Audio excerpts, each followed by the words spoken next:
तो आज हम बात करने वाले हैं कि हमारा जो डिस्प्ले होता है, डिस्प्ले में जो लाइट आती है वो कैसे काम करती है। और नॉर्मली हम 6 पिन की जो लाइट आईसी होती है उसी के ऊपर बात करने वाले हैं। जो डिस्प्ले होती है वो एक होती है आईपीएस और एक होती है, तो दोनों के दोनों जो डिस्प्ले हैं वो अलग काम करते हैं। जैसे एमोलेड वाला जो लाइट सेक्शन होगा थोड़ा अलग काम करेगा और जो आईपीएस वाला होगा वो अलग काम करेगा।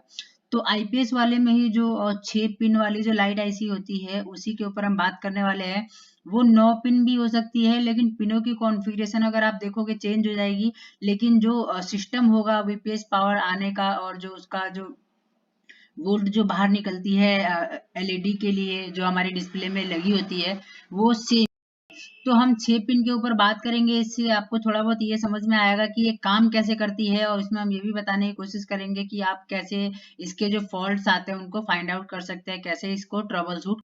तो सबसे पहले हम बात करते हैं यहाँ पर कि जो हमारी जो लाइट आईसी होती है 6 पिन की, उसकी 6 पिनों की कॉन्फ़िगरेशन क्या होती है। इसमें जो पहला नंबर का जो पिन होता है वो कैसे डिफाइन करेंगे। सबसे पहले जो आईसी के ऊपर जो डॉट होता है ऊपर किसी भी एक कॉर्नर में, उस कॉर्नर से लेफ्ट साइड से हम मतलब एंटी क्लॉकवाइज हम क्या करेंगे, गिनती चालू करेंगे। जैसे यहाँ पे डॉट है तो ये 1 नंबर पिन हुआ, ये 2 3 फिर 4 5। तो यहाँ पे पहली नंबर जो पिन होती है वो कैथोड लाइन की होती है, नेगेटिव जो चाहिए होता है हमारे एलईडीज को जो डिस्प्ले में लगी होती है। दूसरा होता है यहाँ पे ये एक तरह से कभी कभी ओवीपी की तरह भी काम करता है, ये यहाँ पे कैपेसिटर लगा होता है। और तीसरा होता है यहाँ पे ग्राउंड से जो अटैच होता है, आईसी को भी तो ग्राउंड की जरूरत होगी, तो यहाँ पे ग्राउंड अटैच होता है। इसके बाद चौथा होता है हमारा स्विचिंग पिन।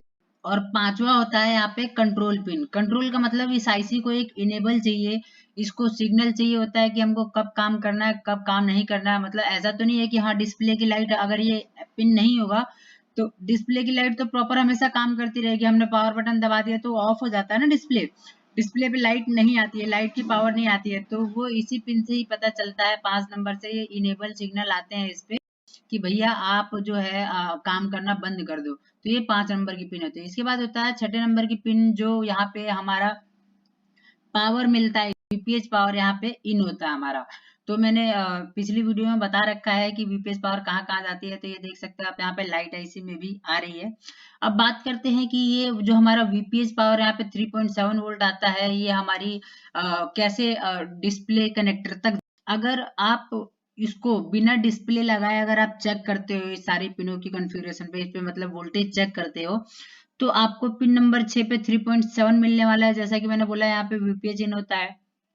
पिन नंबर 5 पे अगर आप जब डिस्प्ले नहीं लगा के रखोगे तो इसमें प्रॉपर 1.8 वोल्टेज इनेबल सिग्नल के आने। और इसके बाद चौथा नंबर जो पिन है इस पे भी आपको ये देखिए यहाँ पे वीपीएच घूमकर वापस इसी पिन पे आती है, इस पे भी 3.7 मिलने वाला है और ये ग्राउंड होगा 3 नंबर पिन। और कैथोड वाली लाइन पे अभी आपको कोई भी वोल्टेज नहीं मिलने वाला है, और ये दूसरे नंबर पिन पे भी। तो अब ये काम कैसे करता है।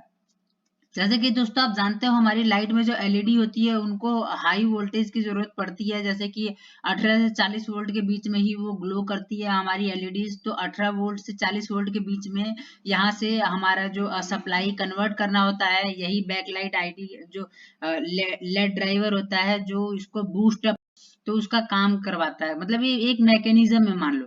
तो यहाँ से क्या होता है, वीपीएस पावर एक कॉइल के थ्रू इन होती है पिन नंबर 6 पर, और पिन नंबर 6 से वापस होकर ये जाती है एक कॉइल पे। यहाँ पे दोस्तों ये कॉइल लगा हुआ है, ये बूस्ट कॉइल होता है। तो अब इसको बूस्ट कॉइल क्यों बोलते हैं, इसके ऊपर भी आपको समझ में आ जाएगा प्रॉपर। जब आप हमारी सेकेंडरी लाइन वाली वीडियो देखोगे जब, तो आपको समझ में आ जाएगा कि इसको हम बूस्ट कॉइल ही क्यों। तो यहाँ से ये बूस्ट कॉइल से होते हुए वापस जाता है आईसी के 4 नंबर पिन के थ्रू आईसी के अंदर। अब ये देखिए 6 नंबर पिन पे आया, घूमकर वापस 4 नंबर पे चला गया। क्यों गया, ताकि यहाँ से ये स्विचिंग स्टार्ट कर। अब यहाँ से घूमने के बाद क्या होता है, जैसे ये देखो वीपीएस पावर इन हुई 6 नंबर पे, कॉइल से होकर यहाँ पे 4 नंबर पे आई, तो क्या होता है डिस्प्ले हमारा कनेक्ट, डिस्प्ले कनेक्ट करने के बाद हम जब इस पे चेक करेंगे तो ये घूम के आने के बाद ये 5 नंबर पिन पे क्या होता है, यहाँ पे इनेबल सिग्नल, यहाँ पे इनेबल सिग्नल आता है। 1.8 जो आ रहा था वो फ्लक्चुएट होके आएगा। जब ऐसी काम करने लगेगी ना जब, तब ये फ्लक्चुएट होके आएगा 1.6 7 8 ऐसे करके फ्लक्चुएट होके आएगा। तो जब ये कंट्रोल पिन इनेबल होगी, जब ये बोलेगा कि भैया तुम काम करो, तब क्या होगा कि ये आईसी काम करना चालू करेगी। फिर यहाँ से स्विचिंग, यहाँ से स्विचिंग स्टार्ट होके और ये वापिस क्या करेगा, ये स्विचिंग स्टार्ट करवाएगा। तो ये जो कॉइल है ना यहाँ पे, ये कॉइल क्या करती है, फ्रीक्वेंसी जनरेट करती है। अब जब तक यहाँ पे स्विचिंग नहीं होगा तब तक ये कॉइल फ्रीक्वेंसी जनरेट नहीं करेगी।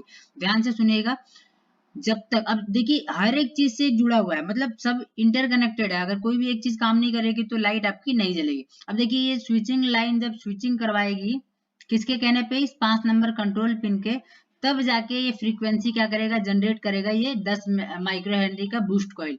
तो ये जब फ्रीक्वेंसी जनरेट करेगा तो ये फ्रीक्वेंसी हमारी जाएगी इस डायोड पे। तो डायोड का काम क्या होता है, अगर वो यहाँ पे सीरीज में लगा हुआ है तो ये डायोड क्या करेगा, हमारे पॉजिटिव वेव्स जितने भी होंगे इस फ्रीक्वेंसी में, ये जो फ्रीक्वेंसी जनरेट हुआ है इसमें जितने भी पॉजिटिव वेव्स होंगे उनको छांट के और क्या करेगा, आगे पास करेगा, नेगेटिव जो भी पल्स होंगी उनको क्या कर लेगा, रोक लेगा। तो पॉजिटिव वेव्स जो इधर आएंगी वो सारी की सारी प्योर पॉजिटिव वेव्स होंगी, मतलब वोल्टेज होगी जो 18 से 40 वोल्ट होगी, और यही डायोड उसको यहाँ से कन्वर्ट करेगा 18 से 40 वोल्ट के बीच में।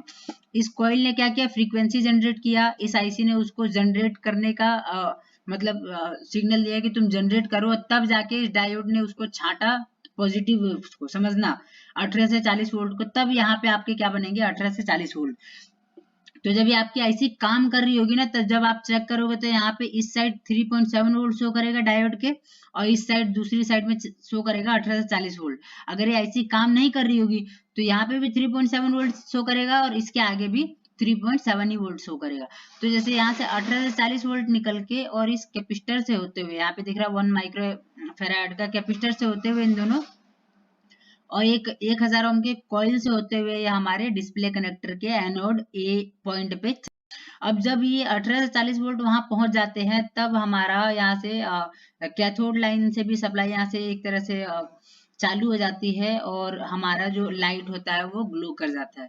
अगर आप मान के चलिए, अब ये लाइट ग्लो कैसे हुआ ये तो हमें, अब दिक्कत क्या क्या हो सकती है, इसमें क्या क्या दिक्कत आ सकती है उसके ऊपर ही बात करें। हम क्या करेंगे, सबसे पहले तो इसकी जो सप्लाई चेक करेंगे, अगर प्रॉपर आ रही है तो अच्छी बात है, नहीं आ रही तो इसका मतलब इसे सप्लाई ही नहीं मिल रही है। तो हम पहले क्या चेक करेंगे, पीछे की सप्लाई चेक करेंगे, भैया वीपीएस पावर आ भी रही है नहीं आ रही है, ये आ रही है तो कहीं ये कॉइल तो नहीं।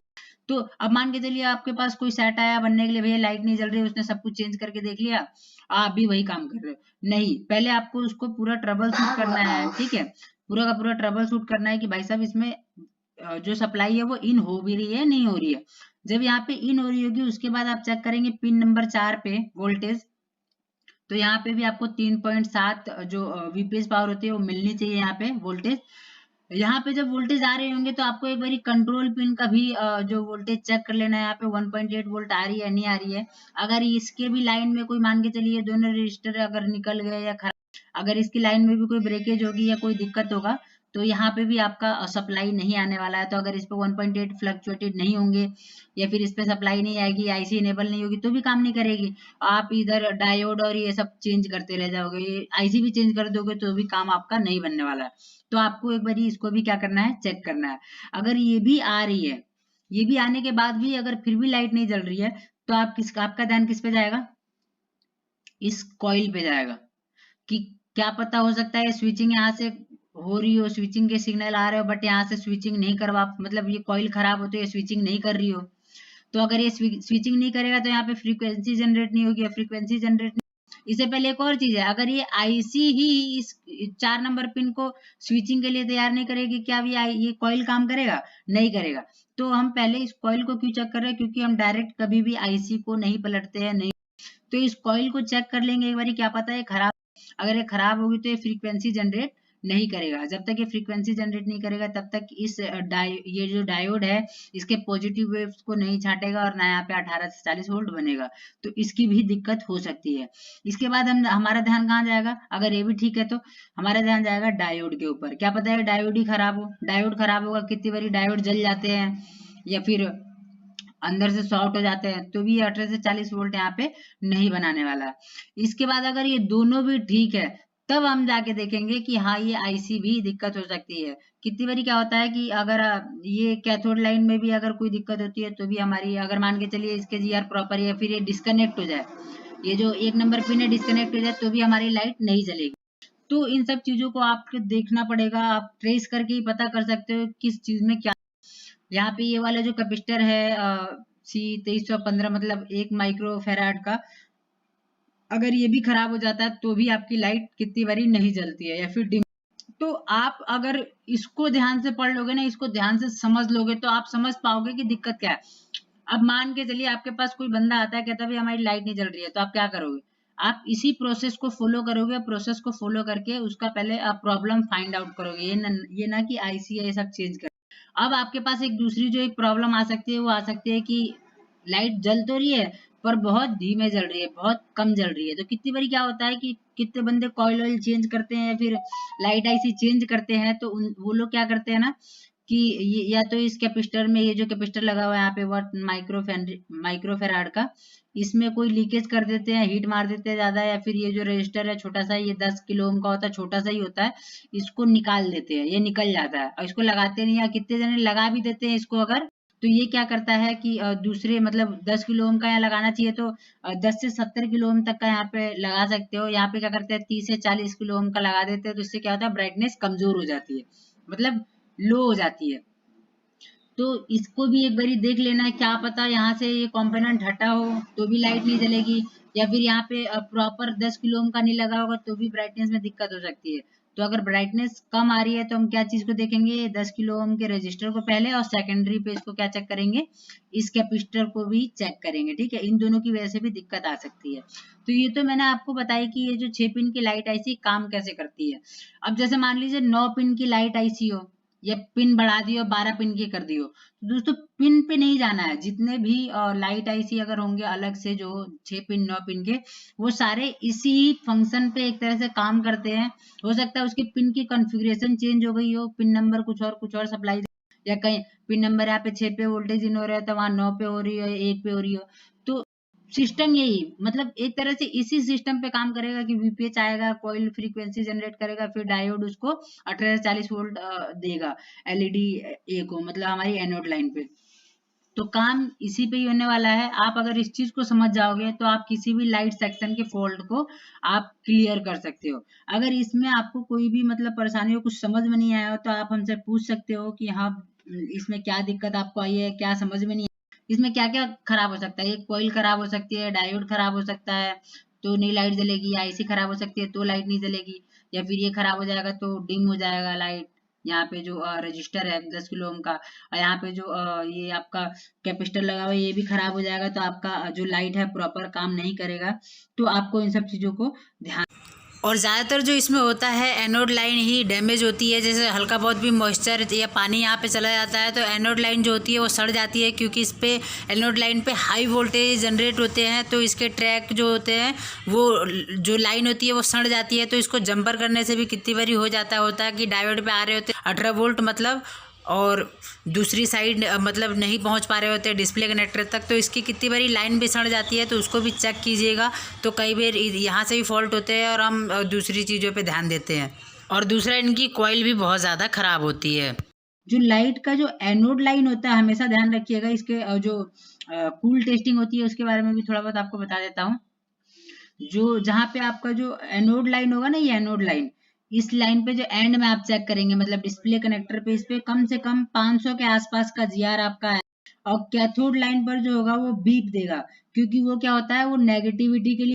तो ये 10 ओम के साथ मतलब 10 ओम के रजिस्टर के साथ लगा, और बाकी जो लाइन्स है उनका नॉर्मल, जैसे ये 5 नंबर पिन का भी जीआर नॉर्मल 300 के आसपास, 300 से 800 के आसपास हो सकता है। और ये ग्राउंड पिन का तो आपको पता ही है कि ये बीप के साथ नॉर्मल 1-2 जीआर के साथ। तो ये था हमारा कि इसमें कैसे आप मतलब फाइंड आउट कर सकते हैं और क्या क्या कॉन्फ़िगरेशन होती है लाइट आईसी के जितने भी पिन होते हैं। अगर आपको इसमें कोई भी दिक्कत हुई हो आप हमसे पूछ सकते हैं, हम आपको कमेंट में जरूर रिप्लाई करने वाले हैं। और हमारे चैनल को सब्सक्राइब कर लीजिएगा, ऐसे ही इंफॉर्मेटिव वीडियोस हम आपको देने को कोशिश करेंगे। हफ्ते में 2 वीडियोस तो हम अपलोड करेंगे। तो अगर आप कुछ सीखना चाहते हैं, कुछ बेटर अपने आप को इम्प्रूव करना चाहते हैं, हमारे चैनल को सब्सक्राइब कर लीजिएगा ताकि नेक्स्ट वीडियो आपसे मिस ना हो। फिर मिलते हैं नेक्स्ट वीडियो में, जहां हम आपको इसका प्रॉपर समझाने वाले हैं लाइट फॉल्ट को, कि सही में कोई लाइट फॉल्ट आया तो उसको कैसे हमने रिपेयर किया है। तो फिर मिलता है अगले